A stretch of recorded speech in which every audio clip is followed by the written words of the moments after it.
Hello guys, അപ്പം തന്നെ ഒരു ചെറിയൊരു ഡേ ഉണ്ട്. അപ്പോൾ എഴുന്നേറ്റ് കുളിയൊക്കെ കഴിഞ്ഞപ്പോഴാണ് ഞാൻ വിചാരിച്ചത് എന്നാൽ വീഡിയോ എടുത്താലോ എന്ന്.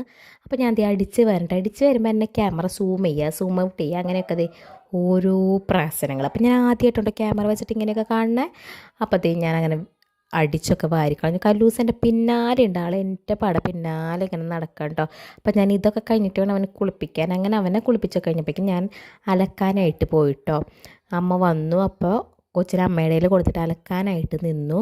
അലക്കാനായിട്ട് കുറച്ച് കല്ലും അലക്കും, കൂടുതൽ തുണിയുണ്ടെങ്കിൽ വാഷിംഗ് മെഷീനിൽ അലക്കും. അത് കഴിഞ്ഞ് അതൊക്കെ ഊരി പിഴിഞ്ഞിട്ടപ്പറ്റും കല്ലൂസ് പിന്നെ ഹാളൊക്കെ അലങ്കൂലായിട്ട് ഇട്ടിട്ടുണ്ട്. അപ്പോൾ വീണ്ടും അടിച്ച് വാരൽ തരാണ് മെയിൻ പരിപാടി. നമ്മൾ അടിച്ച് വാരി അടുക്കളയ്ക്ക് എത്തുമ്പോഴേക്കും ആൾ വീണ്ടും നിരത്തിയിട്ടുണ്ടാവും കേട്ടോ. പിന്നെ നമുക്ക് അടിച്ച് വാരാണ്ടിരിക്കാൻ പറ്റില്ല, നിറച്ചും പൊടിയായിരിക്കും. അവൻ എന്തെങ്കിലുമൊക്കെ കൊണ്ട് തിന്നണ സാധനങ്ങളോ അവൻ്റെ കളിപ്പാട്ട് എന്തെങ്കിലുമൊക്കെ കൊണ്ട് അവൻ നിരത്തും. അങ്ങനെ അത് കഴിഞ്ഞപ്പോഴേക്കും ഞാൻ വിചാരിച്ചു തീ കൂട്ടാമെന്ന് വിചാരിച്ചു കേട്ടോ. അപ്പോൾ അടുപ്പത്തെ ചാരമൊക്കെ വരണേ ഈ പാത്രത്തിൽ ഇങ്ങനെ വാരി വയ്ക്കുക. അങ്ങനെ തീയൊക്കെ കൂട്ടി. തീ കത്തിക്കിട്ടാൽ നല്ല പാടാണ്. കത്തിക്കഴിഞ്ഞാൽ പിന്നെ എന്തോരം വേണമെങ്കിലും വെക്കാം, ഭയങ്കര സുഖമാണ് കേട്ടോ വെക്കാനായിട്ട്. അങ്ങനെ അടുപ്പൊക്കെ ചോറ് തിളപ്പിച്ചു ഞാൻ വെച്ചു. അപ്പം നോക്കിയപ്പോൾ വീണ്ടും അത് അണഞ്ഞുപോയി. അപ്പോൾ വീണ്ടും കത്തന്നെ കല്ലൂസ് ഓടി വരും കേട്ടോ. നമ്മൾ എന്തിട്ട് ചെയ്യണം, അവനെ എന്നെ ഹെൽപ്പ് ചെയ്യാൻ വരുന്നതാണ്. പക്ഷെ നമുക്ക് ഇരട്ടിപ്പാടായിരിക്കും കേട്ടോ. അങ്ങനെ തീയൊരു വിധത്തിൽ തീയൊക്കെ കത്തിച്ചു. കിട്ടിയാൽ പിന്നെ കുഴപ്പമില്ല. പിന്നെ ഞാൻ വിചാരിച്ചു ചായ വെക്കാമെന്ന്. 4 മണി ആവാറായുണ്ടായിരുന്നു. അങ്ങനെ ചായയൊക്കെ വെച്ചു. കല്ലൂസും പാലാണ് ഞാൻ കുടിക്കില്ല, ചായയാണ് ഞാൻ കുറച്ചൊക്കെ കുടിക്കും കേട്ടോ. അങ്ങനെ ചായയൊക്കെ തിളപ്പിച്ച് ഞാൻ ചൂടാറാനായിട്ട് അവിടെ വെച്ച്. എനിക്ക് ചൂടുള്ള ചായ കുടിക്കുന്നത് ഇഷ്ടമല്ല. അങ്ങനെ പിന്നെ നേരെ മിറ്റടിച്ച് വരാനായിട്ട് പോയിട്ട് ഞാൻ അമ്മ വന്നിട്ടാണ് മിറ്റടിച്ച് വരാറ് പണി കഴിഞ്ഞിട്ട്. അപ്പോൾ ഇവൻ പുറത്തിറങ്ങണം എന്ന് പറഞ്ഞപ്പോൾ അവനെ നിർത്തിയിട്ട് അങ്ങനെ അടിച്ച് വാരാലോ, അവനൊരു എൻജോയ്മെൻ്റ് ആവും. പിള്ളേരൊക്കെ മുറ്റത്ത് ഇറക്കി മണ്ണിലൊക്കെ ചവിട്ടി കളിക്കണം. അപ്പോൾ ഞാൻ അങ്ങനെ അടിച്ച് വാരാണ്. കല്ലൂസ് ചെരുപ്പൊന്നും ഇട്ടിട്ടില്ല, അവന് ചെരുപ്പിടാൻ കുറച്ച് മടിയാണ്.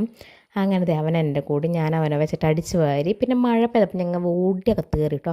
പിന്നെ കുറേ തുണി മടക്കാനുണ്ടായിരുന്നു. അതാണ് നെക്സ്റ്റ് പരിപാടി. തുണി മടക്കുക എനിക്ക് ഏറ്റവും ഇഷ്ടമില്ലാത്ത പരിപാടിയാണ്. തുണി കഴുകുക, തുണി മടക്കുക, അതൊന്നും എനിക്ക് അത്ര ഇഷ്ടപ്പെട്ട പരിപാടിയല്ല. പിന്നെ അത് ചെയ്യണമല്ലോ. അതുകൊണ്ട് കല്ലൂസും ഉണ്ട് എൻ്റെ കൂടെ. കല്ലൂസ് ഇതിലോടൊക്കെ നടക്കുന്നുണ്ട്. അങ്ങനെ ഞാനൊരു കൂമ്പാരം തുണി, ഞാൻ അന്നത്തെ തുണി അന്നന്ന് തന്നെ മടക്കി വയ്ക്കും, അല്ലെങ്കിൽ പിറ്റേ ദിവസത്തേക്ക് ഇരട്ടിയാവും. പിന്നെ ഞാൻ 3-4 ദിവസം ചേട്ടൻ്റെ വീട്ടിൽ നിൽക്കണോണ്ട് അത്ര ബാക്കിയുള്ള ദിവസത്തേക്കും കൂടി ഉണ്ടാവും മടക്കാനായിട്ട്. അപ്പം അങ്ങനെ അതൊക്കെ മടക്കി ഒതുക്കി വെച്ച് കഴിയും. ഇതിൻ്റെ ഇടയിൽ കൂടെ കല്ലൂസ് കിടന്ന് വികൃതി ഉണ്ടാക്കും. അപ്പോൾ അവൻ്റെ പിന്നാലെ നടക്കണം.